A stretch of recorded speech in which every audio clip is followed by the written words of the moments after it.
هذا سلمك الله كتاب في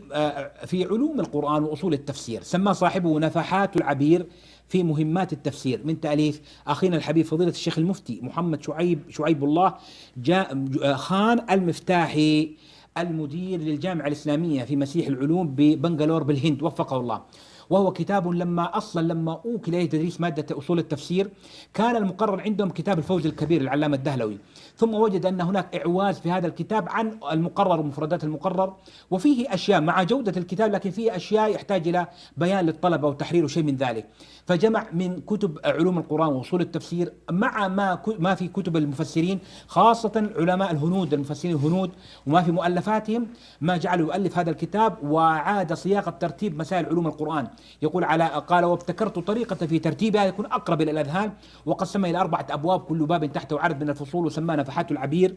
في مهمات التفسير، من تأليف أخينا الحبيب فضيلة الشيخ المفتي محمد شعيب الله خان المفتاحي، وفقه الله. الكتاب من إصدارات دار الزمان. والجميل فيه لما جاء لبحث عرض بعض كتب التفاسير، عرض ل5 أو 6 من كتب تفاسير العلماء الهنود، وهذا نادرا ما تجد التعريف بها، والإضافات الحقيقية اللي فيه ما ينقله من تحريرات علماء الهند في هذا الباب وفي هذا العلم، وفقه الله. الكتاب من إصدارات دار الزمان بالمدينة المنورة.